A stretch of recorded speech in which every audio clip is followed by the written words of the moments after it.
And we're rocking and we're rolling. Hello, everybody. Howdy. Hello, child. Hello. How's it going? Oh, wow. You have the energy of a person that hasn't slept in 10 days. Yeah, that's me. That would be me, indeed. No, I slept. I slept last night. Are you sure you want to do this? Yeah, bro. What the heck? What kind of question is that? Are you sure? Sure. Yeah, I'm sure. What the heck? What is sure? Sure. I'm sure. I'm sure. Let's go. Let's do I'm it. like, hello, good night. And you're like, I feel like my microphone was closer to my mouth than it was when we did the mic test. I don't want to speak too loudly and like clip the audio completely. well, hello, Anna. Do you want to be on the? For those of you that are listening, my cat is completely trying to drink. I'll give the blind people a little closed captioning. A cat walks on a very old, ugly, fat man's lap as he drinks his Dunkin' Donuts. She's straight up. What do you call it? When you get in somebody else's picture, Photobombing. she's photobombing us right now. You know what's a really good podcast, bro? This is completely off topic. You know what's a really good podcast? The H3 podcast. The H3 guy. Have you watched that? You should have not said that. Why? Because it seems like that podcast has two audiences or two different kinds of opinions. Okay. The people that kind of like them and the people that absolutely hate them. What are you talking about, bro? It's just what I've heard. It's a good podcast. I was listening to. They did one. They did one with Logic. They did one with a lot of people, dude. She's just casually laying on your entire life's work over there. Yep. That's what she does. She takes a dump of my stuff and she lets me know. She owns that. She wrote that book now. All right, her name's going on the cover. But as I was saying, I think the H3 podcast is great. I was watching an episode this morning. It's very interesting. I think it's interesting I feel like it's the Joe Rogan of like younger audiences because it's like a bunch of people who like we would know. You know, like I like the one where Bobby Lee was in it and he crashed that little cart against the door. Have you seen that? no. You know who Bobby Lee is? The comedian. He's Asian, Korean. And he has a really hot girlfriend, Kalila, I think. Doesn't he have a podcast? Yeah. Yeah. Tiger Belly. Yeah, you watch that Which podcast is also all an the time. amazing Yeah. podcast. Bobby Lee, we love you. So anyway, Bobby Lee is going to make this grand entrance into the H2 podcast. And he's in this little scooter thing. And they're going to like open the door. And him and his girlfriend are on the scooter. And they're just going to come out into the stage in the scooter. Yeah. And he presents Bobby Lee. They open the door and he crashes the thing against the wall and breaks the wall. It's pretty funny. Bro, for some reason when you were saying that, bro, for some reason it reminded me of and this has nothing to do with it. So for some reason it reminded me of you ever been on the Jimmy Fallon ride at Universal? I haven't. Oh my god, it's a blast. It's a blast. I went, bro, I found true love on that roller coaster twice. You know that? Because that roller coaster, if you get to sit to somebody next to somebody, God, I hope somebody isn't watching this. If you get to sit next to somebody on that ride, I know who it was. yeah, you do, and they're like really scared roller coasters. It's your opportunity, bro. It's like watching a scary movie with somebody, where like they get scared and they like all like lean all up against you. You know that Lizzie has a drawing that she made of the first time that we went on a roller coaster together? When was that? First of all, That was almost a yeah, it was a little bit less than a year ago. when did you guys start dating? November. It's Oh, so- 17th is gonna be a year. Oh, nice, man. Nice. Not Yeah, bad. and we went on Kumba at Busch Gardens. Oh my god. And as the thing's going up, I'm like, hey, because we just started dating. And I was like, hey, are you scared of roller coasters? And she's like, so it was funny. So she made a little, kind of like the one that I have. that Yeah, she yeah, drew yeah. us. The little cartoon she made. She made it of us. Of that very scene. That's funny.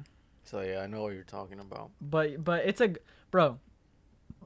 Take it from somebody who hates roll. I mean, I can't get on roller coasters. That's right, dude. You don't go on things that go upside down. Things that go upside down, things that are on tracks, things that are called roller coasters. I So don't how do the them. heck do you get on that roller coaster? The Jimmy Fallon ride is a VR ride. It's not really a roller coaster. Oh, okay. Okay, Jimmy Fallon. Okay, gotcha. I'm talking like roller coasters that are outside on tracks. I don't do those. If it's like a VR ride, like the Spider-Man ride or the Jimmy Fallon ride, or I'll even go to the extent of saying Mummy, even though that is considered a roller coaster, I love that ride. But if it's like one of those indoor ones that doesn't do any crazy stuff, that's like a VR, the seats that just kind of move around, I'm fine with I those. really like that King Kong ride. I thought it was fun. I Like, thought it was what is it? Kong something? Kong Island? Kong Island or whatever. I thought it Because was you're fun. wrapped in like 3D stuff. It feels like you're going 100 miles an hour and you're really not. And the bus drives by itself. It is cool, man. How does it do that? I don't know. I think that ride was really. I found love in that ride too. Actually, I didn't go on that ride though. We were both so scared to go on that we waited outside. Dude, Universal. Well, you and I went on it together. Yeah, well, When we went with Liz and her mom. yeah, that wasn't too long ago. When was Mhm. that? I almost forgot about that, man. That was fun. I like going to theme parks. I just can't do roller coasters. Dude. I don't know. It's all in your head, dude. Of course, it's all my. What else is it gonna be in? My leg? Don't go on roller coasters, Samuel. They are terrifying. Of course, it's in my head. Since I was little, bro. I don't remember a time that I wasn't terrified to get on a roller coaster. I remember. Ever since I was 5 years old, trying to get onto the Mummy ride, I just can't do it. I think I died in a past life, like on a roller coaster accident, and like for some reason my brain just tells me, No, do bro. not Listen, get on that thing. Bro. you should make a list and write a book of every phobia you've ever had. Everything Let's in the start freaking with- world would be in that book. Phobia number 1, water. Water. What's water? I'm not scared of water, Bro, when Drink you it were every day. little, no, of getting in the water. bro. So when you were born and you were like a year old, your mom and I lived in an apartment in a townhouse. That right in front of the townhouse there was a pool. We're like, we have a pool. It's awesome. First of all, I was like 1, because you guys were still married. You could not even get close to thinking that you were gonna go in that water. I'm telling you, man, past lives. We took you to the beach a couple times, and it was like panic, bro. I was like a year old. You were like 3. I was not 3. Come on, give me a break. You were not married to my mom when I was 3, bro. Yeah, it was. No, you we weren't. got divorced. Like, when was it that you met my other wife? And we didn't. By the way, it wasn't like. Listen, let me specify. It wasn't like I was married to his mom and I had another wife. I divorced his mother and then I remarried. I was 5, by the way. Yeah, and her and I got married like a year after. So I was 6. Maybe a little bit older. Maybe So you were like 7. 4 years old when we got divorced. No, I wasn't, bro. How's Jake? Almost 11. Okay, that's a He's five 5 year years difference. younger than me. He's Why 5 did it years. take me so long to do that math? I don't know. He's 5 years. I'm like, I'm 16. He's 11. Like I said, man, non-smart person. I've said that previously. He's 5 years different. 5 year different. So Jake was born when I was 5. Okay. So Jake was born. So you were 4 when your mom and I got divorced. I was You were like, 3.5 at most, 3.5 years oh old. my god. Maybe legally divorced, but you guys were separated way before that. You guys weren't taking me to the beach or anything when I All was right, 3. we're not gonna talk about our past experiences with mothers and marriages, Oh my god. but yes, you were. No, you completely- weren't taking me to no beaches when I was 3 with my mom. Ask your grandparents how terrified you were of the water, bro. I believe you. I know that bath time was a freaking struggle.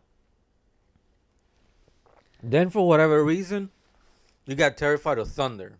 I don't know where that came from. I'm gonna be honest. You keep it a would buck with you, freak the heck out. I remember this like it was yesterday. As soon as it started raining, like, no.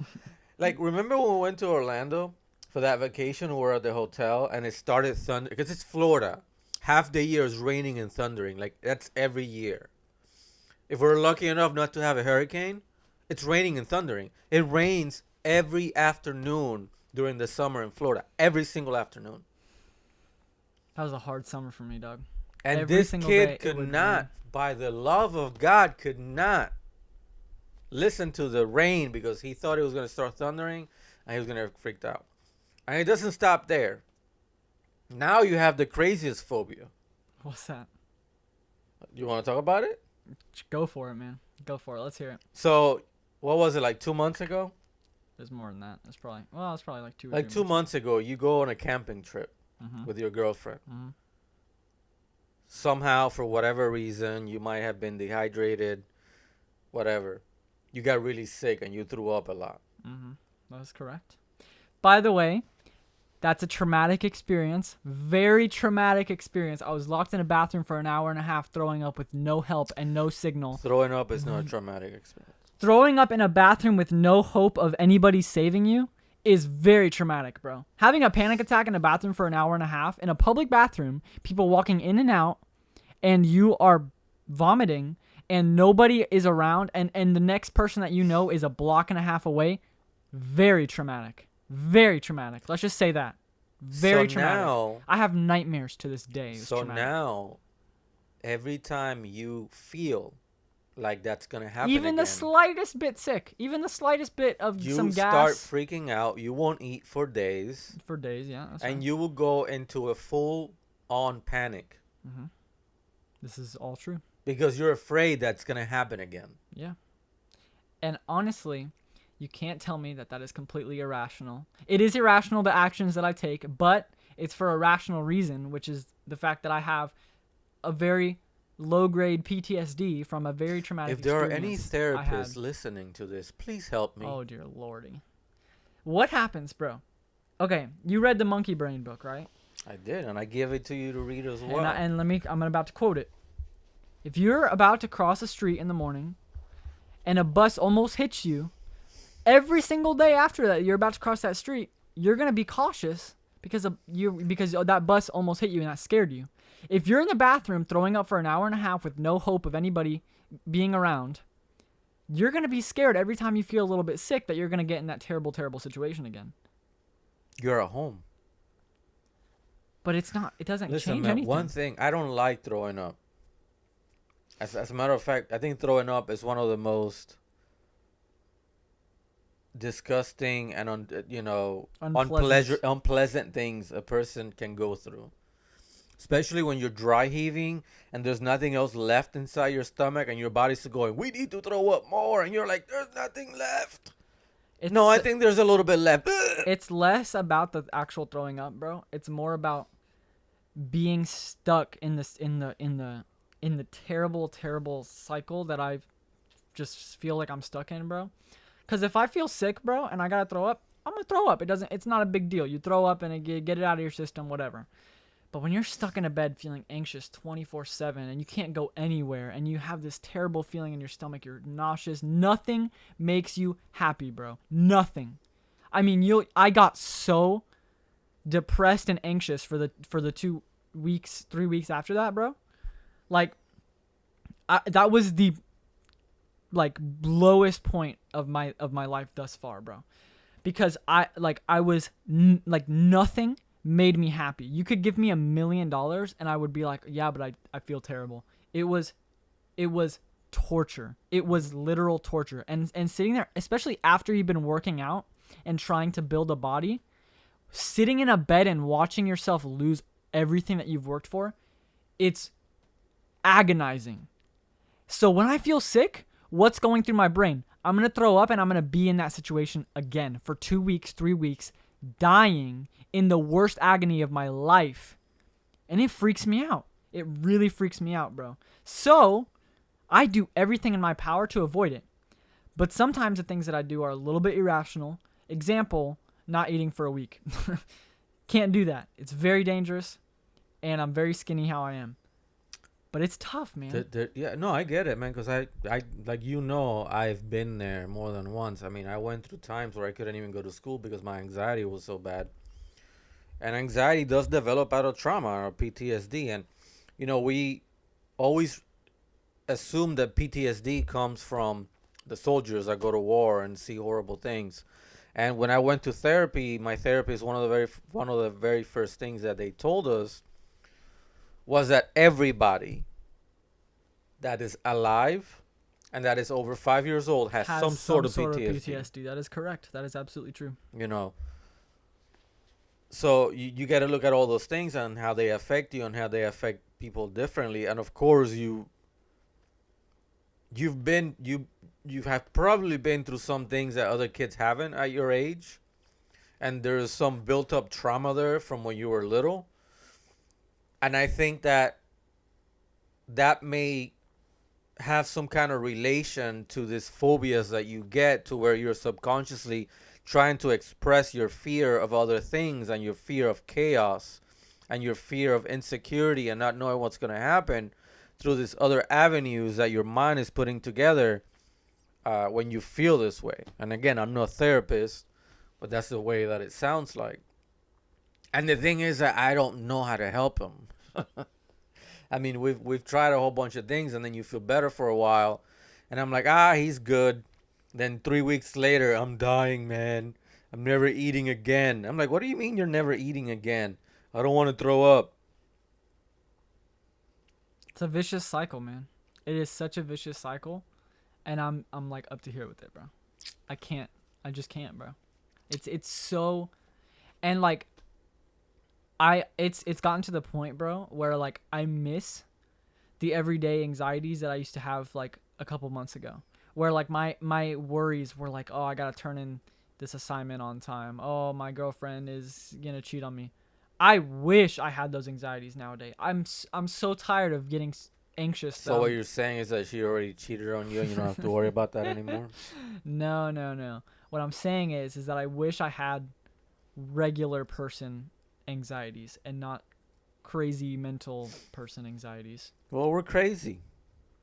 And I mean that I don't mean to offend anybody. Crazy is a term that describes a person that has some kind of mental dilemma. I've been in psychiatric hospitals because my depression has gotten so bad. And I wrote a book about it. Can you show the book? Yeah. Just for people that think that I'm making fun of crazy people. Wait, I don't want to show the title. You might get canceled for it. Yeah. The Flawed Ones? Flawed? That book is based on my very personal experience at a psychiatric hospital. And I just want to show this. That's me. I'm on the cover. I'm on the cover, guys. Half your face is on the cover. You guys see that? It's getting blocked by some chubby dude's face, but I'm on it. It's me. Why I gotta be chubby, dog? Because you're blocking 90% of my body and you cut off my head. Like, if you're gonna use a photo of me and you both in it, why did you have to just go out of your way to cut off Listen, man, back then I didn't have a lot of pictures and I wanted to publish the book, so. But like, if you're gonna cut off my face anyways, just use a picture without me in it. That's just like salt in the wound, dog. Yeah, I didn't think people were gonna notice, and everybody notices. Yeah, you just straight up took the picture and said, whoop, cut off his face. And not to mention, it's not like an outstanding photo. Like, you've had better pictures. I mean, you could have used a picture. I like that Listen. It's not a bad picture. I'm just saying you've taken better. I mean, why did you have to use the one with me in it just to cut off my face? You're right. When I redesign the cover of that book, I'll and I change the title. Listen. The cover's great, man. I wrote the book and I named it The Flawed Ones because in my idea, and it's not only about me and my struggle with the things that I went through, it was about the people that I met at the hospital that had really serious and severe mental illnesses. And yet there was something about them that was warm and that was loving, and there was so much humanity in them. And I looked at some of those people and I was like, man, some of these people are never going to see the light of day. People are never going to know about them. Their families already left them behind. Their families abandoned them. They have no one. And why is my thing. It's still recording. Don't worry. Give me 1 second, folks. Still recording. I believe so. What does it say? Apple ID. What does that say? Cut that later. All right, bet. This is gonna be another bitch to edit. Bro, if you're gonna Jesus cut this out fucking anyways, Christ. can I go pee, bro? Yeah, go ahead. If you're gonna cut it out anyway.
All right, we're back. I did it for you. And so I was looking at these beautiful people, and I was like, their story is never going to be able to be told. Nobody's going to know that these people ever existed. And some of them were really good people too. Some of them are going to go from hospital to hospital to hospital, from jail to jail to jail, because they have such severe conditions and they have nobody to support them, that they're now a problem of the system. They belong to this system that doesn't want to take care of them. They just manage them the best way they can, because there comes a time where they become subhuman almost. You know what I'm saying? Absolutely. And so I called it the flawed ones, because that's the purpose of the book, was to see these people that society looks as flawed, as no more than equal to everybody else. And when you read the book, you realize that the reference to the flawed ones is actually a reference to humanity itself. Humanity is flawed by looking at people that have some kind of mental condition, or even a physical condition, or even a deficiency, as flawed. So by humanity looking at these people as flawed, it makes the entirety of humanity flawed itself. However, Some people think that you're calling the. people love to judge, Yeah. right? And before reading the book or asking, or what do you call, they just attack. How dare you? How dare you call mentally ill people flawed? I'm like, do you realize that I'm in this story? Like, As one of the people in the as psychiatric. one of the people in the hospital? And on top of How that, dare it's not even what you're me? saying, bro. How dare I insult myself? There's not much you can do. Oh, dude, I saw this TikTok yesterday I was looking for the other book up there. that was heartbreaking. It was a video of a woman that her dog had gotten cancer. Oh, that's So they were putting it down to sleep. So he's at the vet in the table, and they're about to inject the dog with the whatever they inject him with to kill it. Yeah. And she's hanging on to this dog, just weeping like a mother losing a child, right? And the dog's just sitting there looking at her, and they give it the shot, and she's by this time she's just screaming, right? And the dog just kind of looks and closes his eyes and dies. Mhm. And then she freaking loses it. Like, she is in an emotional state of complete horrendous pain, right? So I start looking at the comments, and everybody's like, I'm so sorry for your loss, blah, blah, blah, blah, blah. And there's just one person that goes, hey, next time, make sure that you don't cry so much in front of the dog, because now it's going to die and be all... the dog's going to be all upset and traumatized because it only sees you screaming and crying, and now it thinks there's a problem. People on TikTok are so dumb, bro. They're so stupid. I was like, wow. They're so dumb, dude. So that was a highlight of my night. It's like, if you're funny, go to Twitter. If you're pretty, go to Instagram. And if you're mentally like stupid, like you don't have an IQ over 20, you go to TikTok. Not to make TikToks, but to comment on them and spread your retardation throughout the Whoa, nation. whoa, whoa! You can't say that word, man. Dude, okay, so I didn't know that the word, the R word that I just said, I didn't know that actually was, how do I even say, like another way of saying somebody with Down syndrome? I didn't know that until, Well, that's not the way people use it, but okay, growing up, like in my household, like I thought that word was just like saying stupid or dumb or somebody who didn't because it was. do something smart. Like I used it like growing up, that term to me was something that I said super loosely. Like I said it to anything that I thought was not of the highest intelligence. So sometimes I still to this day slip up and say the word, not remembering that apparently this is a lot more offensive than I thought it was growing up. Because growing up, I used to be at school and I used to get a milk that was expired and be like, oh, that's retarded, and I would throw it away. I'm telling you, that's just the way I grew up. Like, I didn't know any better, and still to this day, I don't really know any better. So I'm sorry if I offended you by saying something that I, like, it's really, to me, it was never as offensive as it is today. So you know that I really famous apologize. people, like really famous people, have gotten canceled for saying the R word is bad to say and saying the word. Like, you know who Tom Segura is, right? Yeah. Tom Segura has a joke that he says that how crazy is it that we can't say the R word anymore? And he said the word, and he almost got freaking taken off on Netflix. Oh my god, man. So we are definitely getting canceled without even being Dude, nobodies. here's like again, the problem is not the people who are offended, because dude, and people are gonna get Listen, offended just because of this. should we be offended if somebody tells another person, "Hey man, you're a dick"? Because we all have penises. So they saying that a bad person is a dick because it's like they're a penis, and a penis is a bad thing, which inherently makes the owner of the penis a bad thing because it's attached to them? So if you're saying that saying the R word is bad, you're saying that it's bad to have that condition, which is saying basically that makes you the bad person. What about if telling somebody that they're a butthole? I mean, buttholes are necessary. They're a little stinky, but we all need them in order to survive. We all have them. I think people call other people buttholes because they're spewing out a bunch of crap out of their mouth. That makes sense. They're just the stuff that's coming out of them is pure bullcrap. My point is that dude, I'll say this. I bet I'm gonna say this so many times if this podcast takes off, and I slip It's up not. all these times. Let's just say you're gonna hear this from me so many times.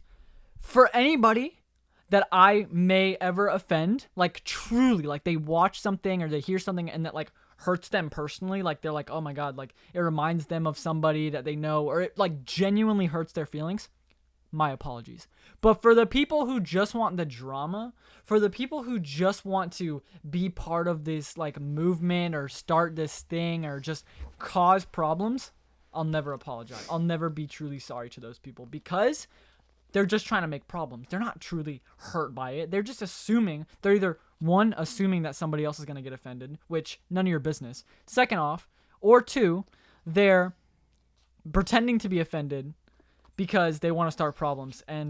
But again, if somebody really loses sleep because I said the R word, because that hurts them, or they know somebody with that condition, or they have that condition, then I'm sorry. I really am. I apologize to those people. But those people most likely won't go on Twitter and be like, cancel this guy because he said the word. But you know who will do that? People who aren't really offended. They just want to start problems and start chatter and start a movement or be dramatic. And to those people, I'll never be sorry. You know, in the book that we were just talking about that I wrote, The Flawed Ones, I wrote a chapter about a man with Down syndrome. who in the book, obviously I didn't use any real names, but in the book I called Devin. And let me read you this paragraph real quick, and then I will tell you my opinion on this. Just a quick paragraph. Nice to make your acquaintance, Devin. I greeted him with a firm yet pleasant handshake.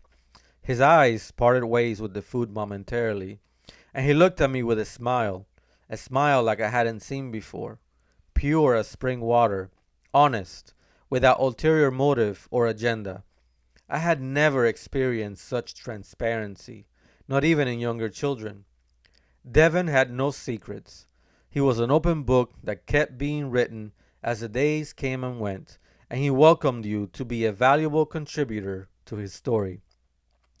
Being in his presence felt as refreshing as that last afternoon breeze that arrives from the sea, accompanied by the sunset, leaving you with messy hair and a picture perfect memory.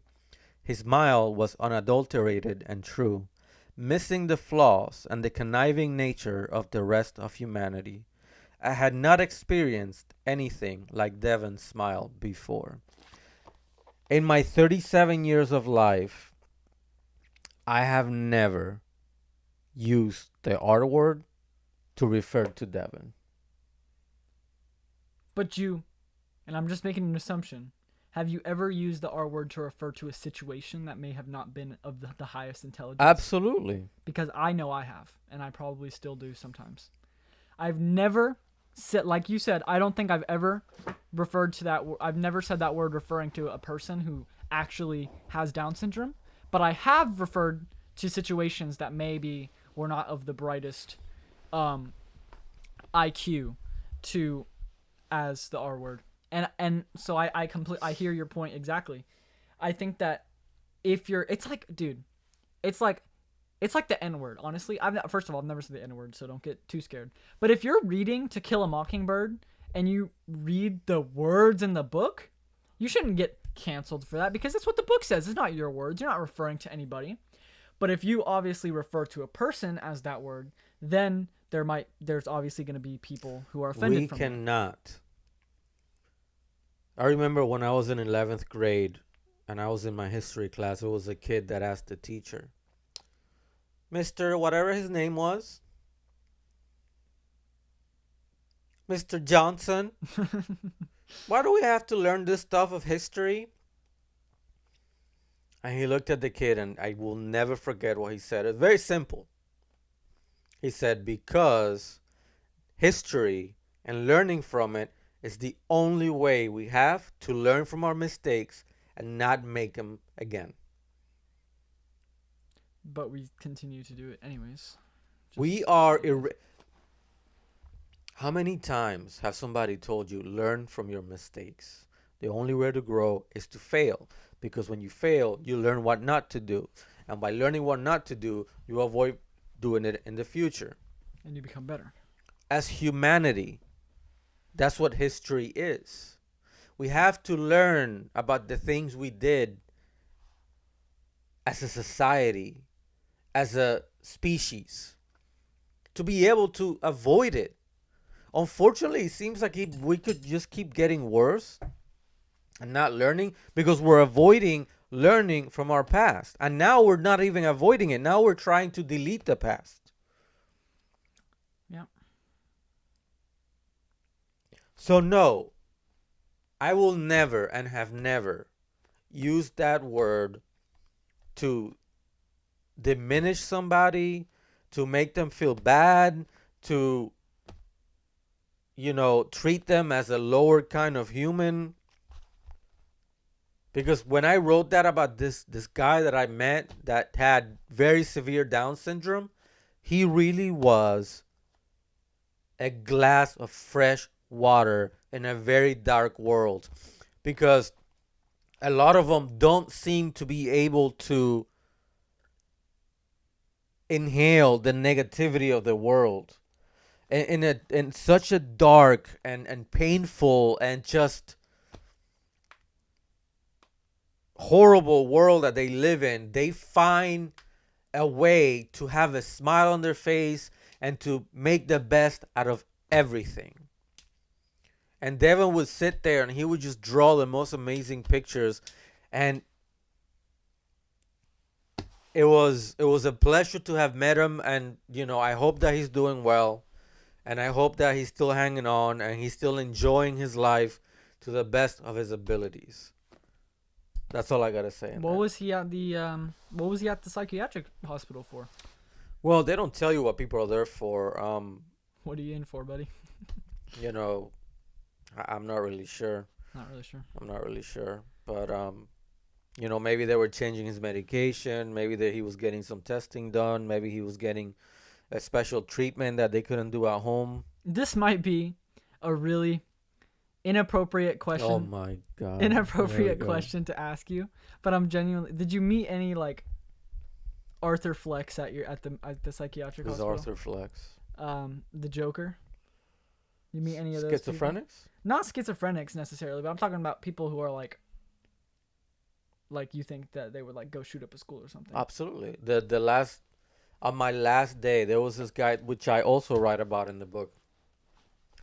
Severe schizophrenic. The kind of guy that will walk through the halls talking to people that were in there. Yeah. Arguing with people that were in there. With 100 conspiracy theories about, the government had put him there and they were trying to kill him. Just very severely ill. And the funny thing is, man, that whenever he would carry a stack of books like this. He had the Bible, he had philosophy books, he had a whole bunch of books like that.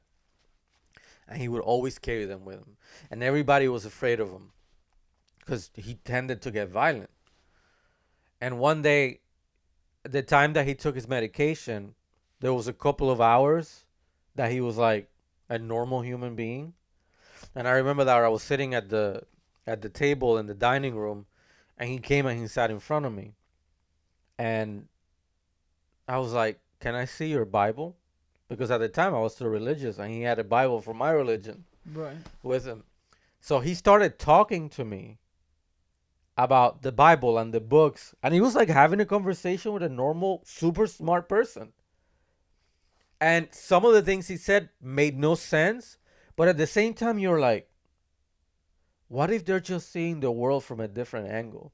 What if they're seeing things that my mind can perceive, but because their mind is shifted a little, they can actually see it like in a different sense. And he was so eloquent about the things that he told me that it made me question my own sanity. I was like, maybe he's the sane one and we're all the crazy ones. You never know. But anyway, I was leaving the hospital. I think it was on a Monday. And the doctor, my vitamin B was very low, so the doctor had told one of the nurses to give me a vitamin B shot before I left. And as the nurse was preparing the shot, we were all there in the dining area. He started getting like really upset. And as the nurse went to give me the vitamin B shot, he grabbed her by the neck. I'm right there, and the nurse is right here. And he just grabbed her and gripped. She had a gold chain, ripped the chain and slapped her. And all of a sudden, there's two male nurses running to get him, and everybody's like running around. It's crazy. Yeah. Dude, this is gonna be a good podcast because you just have me interested in what you're talking about, and I'm sitting right here recording it with you, bro. It's all in the book, guys. Bro, yeah. Go check out this. Joey book. went to visit me one time. Yeah. And he literally almost had to leave because he was so scared. My question is like, at nighttime, bro. It's gotta be the scariest freaking place on earth, dude. You go into that room and you just hear echoes of people screaming. How do you sleep like that, dude? Medication. You're heavily medicated. Okay, and this is, again, like, cancel me. I'm genuinely curious. Like, how are they gonna put, what is it, like 50, maybe even more, mentally ill, some mentally like hardly functioning, like super schizophrenic people, super people who aren't, they don't function this properly. How are they going to put a bunch of mentally ill people all in the same facility, so close, all interacting with each other for like hours at a time, like lunch and stuff like that, dude. Well, there's some people that live there. They Yeah, just go right. from hospital to hospital because they can't go anywhere else. There are facilities, and this one there wasn't, but there are other facilities that have they have a division. They have a high functioning division and a low functioning division. So they keep them all in the same group. See, that to me, that system is not well put together, because if you're gonna have somebody who's suicidal talk with somebody else who's also highly suicidal, what kind of relationship is that? The suicidal people are watched all the time. They have a bracelet that says that they have attempted suicide, Right. and they're watched constantly. They're never left alone. Oh my God, man. Yeah. I understand, dude. I understand that that's kind of what you have to do with those people, but that's got to be deteriorating them even farther. It's not a place that you want to end up in. I'll be honest with you. Of course not. I mean, I just don't understand. I've never been to prison, but I imagine that prison might be a little better. A little better. Yeah. See, I just don't I understand, that, like I said, that's kind of how you have to treat people who are at any moment going to take their own life. You have to watch them. You have to take care of them. But I think that they need to find some sort of better way to do it. I mean, they've got to take care of their mental health instead of just watching them all the time, because that's just going to deteriorate them. when they're in there, they get their medications. But medication just doesn't cut it for some people, dude. Like, No? you gotta genuinely. Oh, but you know what the funny thing is? They get released And back those- into the world. And then those people are out driving on your roads and going to your schools and. And what happens is, like, they go through a vicious cycle, like you said previously. Like this girl that I met there, she's also in the book. Her vicious cycle was do something bad, get arrested, go to jail. Once she gets taken to jail, they realize, oh, this girl's mentally ill. She gets placed in the hospital. They get her better. They stabilize her. She has no family. She lives on the streets. As soon as they get him stabilized, all right, she's good. They let her go. She doesn't take her meds anymore. She messes up again because she can't help it. Back to jail. Back to the hospital. And the system. This book should be called The Flawed System, honestly, because that's just not the way it should the be, man. flawed ones are the ones that treat these people like this. And a lot of changes have been made, because years ago it was even worse, dude. I Like, can only imagine. It's so just, you can't have a system like that and be surprised when, terrible, crazy things happen, school shootings. that's why I felt for these people. I felt a tremendous responsibility of saying, I'm here, but not for the reason that they are. I knew that I had a future. I was going through a bad time patch in my life. For you, it was a bad day. For them, it was like the bad life. It's a bad life.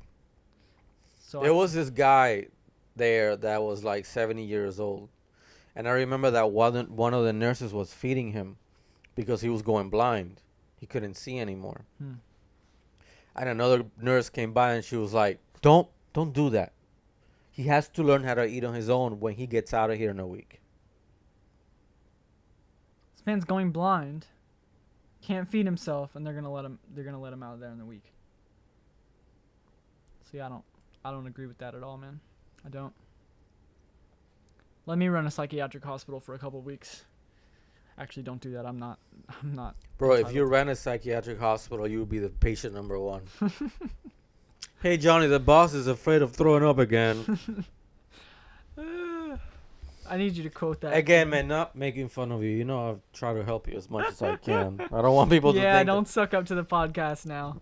Oh my God, his dad is making fun of his condition. Dude, I make fun of my condition. I know it's illogical, but I'm the one that it is a stays up till condition. 3 o'clock in the morning. Yeah, that is true. This is true.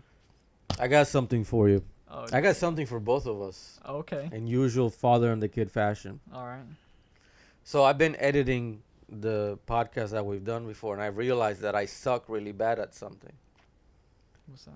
I have this thing that every time I say 3 words, I go, Oh, I do that too. I do that too. So, when I talk, it's like, and I'm like listening to myself going, stop saying that. Yeah, I do the same thing. So I've been consciously trying this podcast not to say that because it gets annoying. It looks unprofessional. And Yeah. I'm sure if it annoys me, it's going to annoy other people. So I was like, what do I get the kid that can help both of us? A shocker.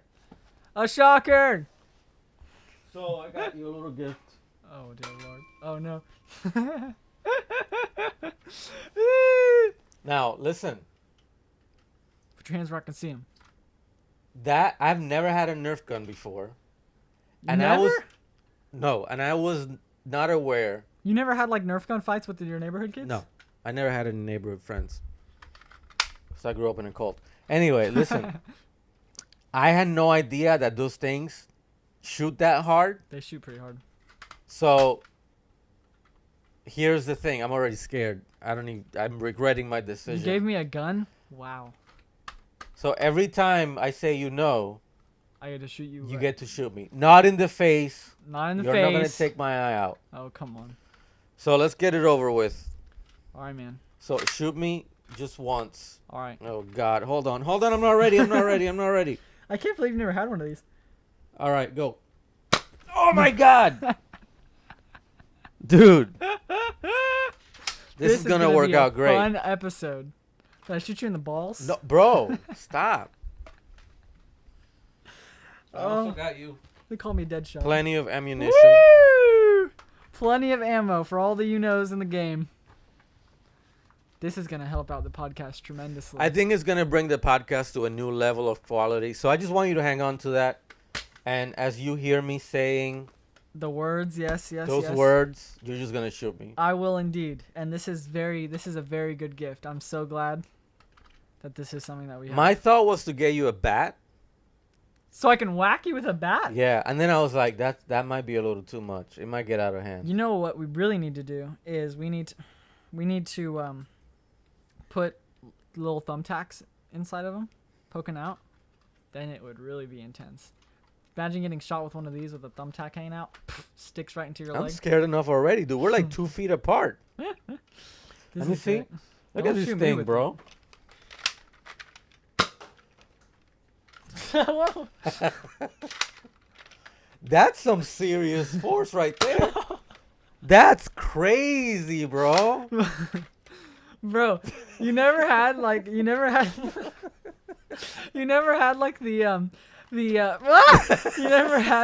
the Nerf battles. What's wrong Give me with that you, thing. dude? Give me that thing. Put it away. Woo! You never had like 5 Oh my kids God, are with you these gonna get a things? phobia of Nerf guns now? Dude, anybody who was born between 2000 and 2005 has a phobia of these things. Cause like I said, it was the neighborhood kid thing, dude. Every Friday you would get everybody would get the biggest Nerf gun that they had and have a big like Fortnite battle essentially. Listen, man. And if When you I didn't was do that, 7 you're or 8 lying. years old, an uncle of mine gave me a toy gun for me to play with. Just a little toy gun. Didn't shoot or anything. It was just a toy gun.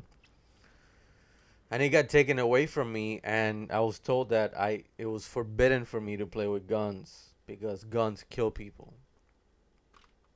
And I would not reenact war by playing with guns. And that's why I'm a happy gun owner, like real gun owner Got a 9mm in the closet, bro. nowadays. And plenty of ammo so I can go to the range and make up for the 30 years that I couldn't even look at a gun. This is funny, dude. This is really funny. This is probably one of the best things to ever happen to this podcast. I'm glad. Anna, can you run really quick? I need to get some aim practice. I'll tell you what though. I used to have one of these things that like had actual it was I call it gunpowder. It probably was some sort of gunpowder. But yeah, they pop, right? Yes, and they were loud. Like really loud. Like you would shoot it like bah, and it would like ring across the house. It was so loud. I can guarantee you should do the test. Take that up front. and show your grandparents. Dude, they've already given me that talk so many times. Bro, I don't think they know that I'm like 16. They don't know I'm 37. Bro, I was watching the Maury show, Of course. I was watching the Maury show just yesterday. And the results show that you are the father. So Abuela, she comes in and she's asking him what the situation is. So I told her what the situation is. I said, this guy was sleeping around with this girl, like on the first day that they met, and like no protection, no pills, none of that. And now he's claiming that the baby isn't his because he went to jail. That was the situation of the episode. She seemed so surprised that I knew how what protection was. how reproduction worked. She's like, how do you know that the baby? She didn't say this, but she just, the vibes were there. And I was like, bro, she doesn't know that I'm 16 years old. I'm literally 16. She looks at me the same way, and I've been married twice. I'm 16 years old. I took biology last year, and we had to watch a video. Not only... Oh my God, they're showing porn movies on biology now? Not only did I have to watch a video of a guy getting an erection, like a live guy getting an erection. Wait. Biology class, bro. And after that... they showed a man getting that willingly just got in front of a camera. And got an erection. Was he touching himself? Just standing like that. And he got... Whoop. That's actually kind of... Well, it was like an infrared video. So it was to show like the muscles or so. I don't know. It was biology class. They're showing this video. And later in the same video, I watched a not infrared, not any otherwise edited video of a woman giving birth. Oh, that's wonderful. And let me tell you, one would think that the beginning of your life would be something beautiful and something magical and something precious that would be naturally and evolutionary pleasant to look at. It's not. I know, I've been there. It's not. There's a lot of blood. There's a lot of other substances that I'm not really sure of. And it's very ugly. I did not know that a woman's parts could stretch out that far. It's crazy. It's insane. I feel I hurt for the woman that I was watching. And to know that my mother did that with her first baby without any medication, it hurts to think about. And the way my biology teacher said is, she said, imagine a watermelon. Or no, she didn't say watermelon. She said grapefruit. Imagine a grapefruit coming out of your pee hole. That's the dimension. That's the same proportions. That hurts just now. It's hurting. That's the same proportions of a That's baby, hurting me a right baby now, head bro. coming out it's of a hurting woman. me. There's a grapefruit coming out of me right now, dude.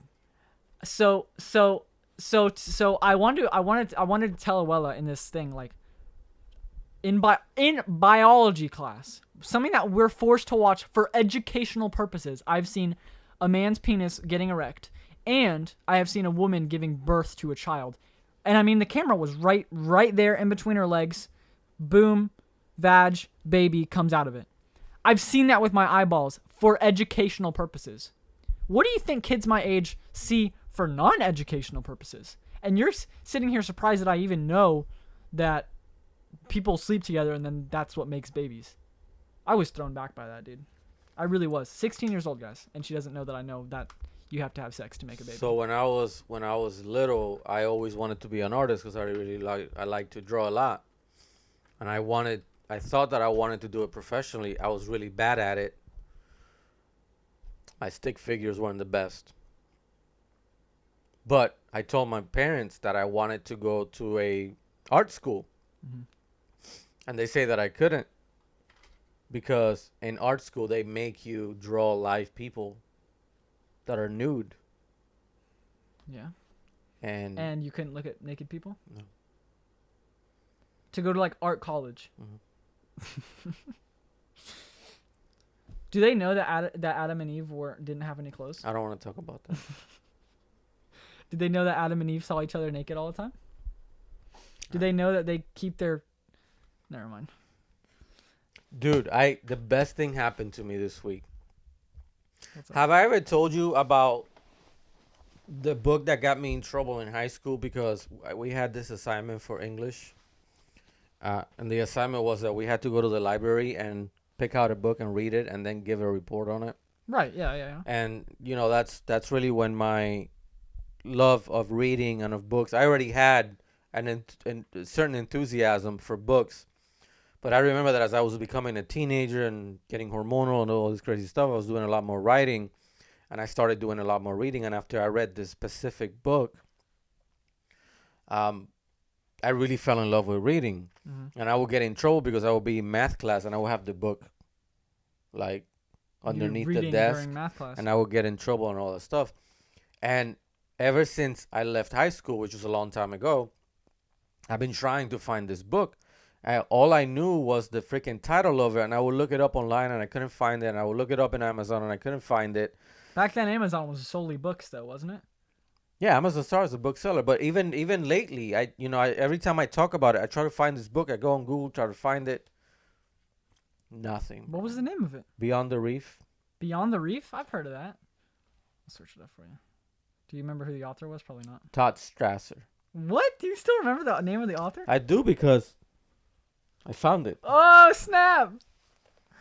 Oh, snap, dude. That book changed my life right there, man. It's an awesome book. You should read it. Bet, bro. So this And is... when I go on Amazon to find that book, bro, that's the only copy that was left, and it only had 2 reviews. It was like, It looks very used. Do you yeah, it used? yeah. Wow. That's like I think the only copy that remains of that book. KD Lead. This was used in a school, dude. It's probably the same one that I had. This was used in a school. Yeah. Wow. Katie Lead, if you're watching this, we found your Thank you, book. Katie, for selling me your book. Thank you so much, Katie. Katie's probably dead now. It was written in 1989, so. Katie's probably dead now. So the book is basically about this family that lives up north somewhere. I think Katie's a really attractive name. Is that weird? Do you have any names that you think are like really... You know Dixie D'Amelio? Charlie D'Amelio's sister? I think she has a really sexy name. I'm just saying. Dixie sounds like a stripper name. Yeah. I like IE names. I think they're really cute. IE, KT, Dixie, Kaylee. I knew a Kaylee. She was really short and ugly, so it doesn't really work out. Well, why are you offending short people?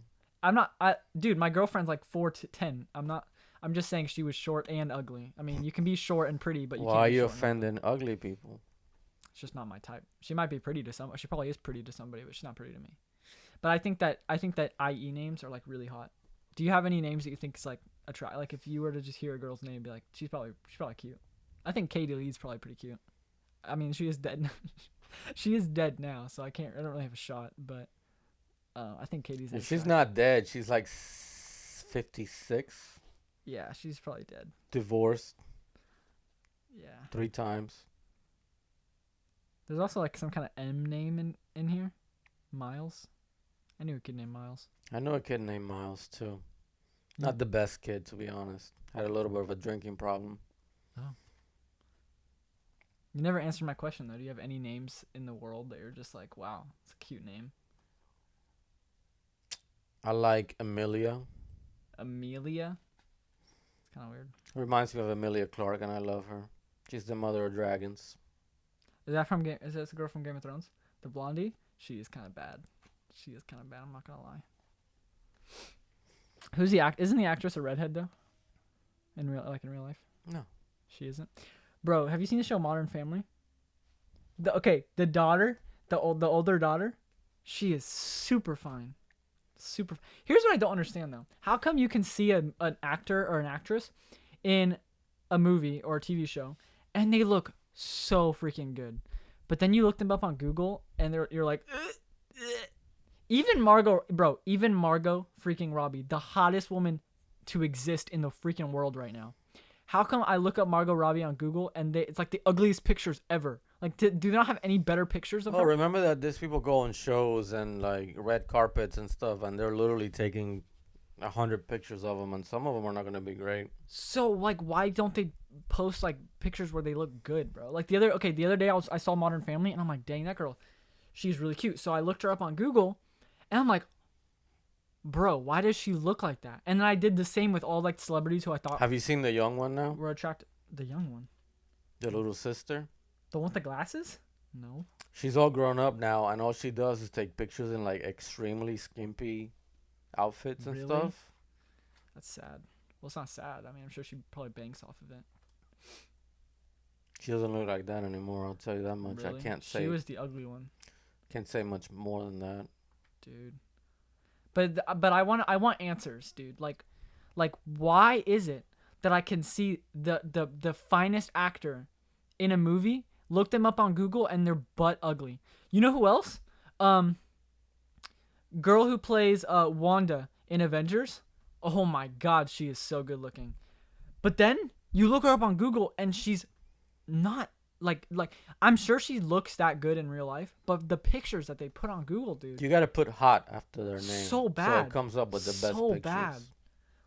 Like they have nice pictures on their Instagram where they're like all pretty. How come when I look them up on Google, they're red carpet pictures and they're the pictures where they have all the advertisements behind them? They look terrible. They look so bad. I'm like, why? Like, are they gonna, bro? If I got famous one day, I swear to God, if I look my name up on Google and they have the butt ugliest pictures I've ever seen, I'm ending it all right there, dude. All right, I think we're gonna go ahead and wrap it up. This is definitely the cancel podcast, the cancel episode I don't care. for sure. But since Cancel we're me. since we're nobodies, we can't get canceled. Ha ha ha ha ha ha ha ha. Take that, mom. Did you see that, bro? Your gun's broken. Goodbye, everybody.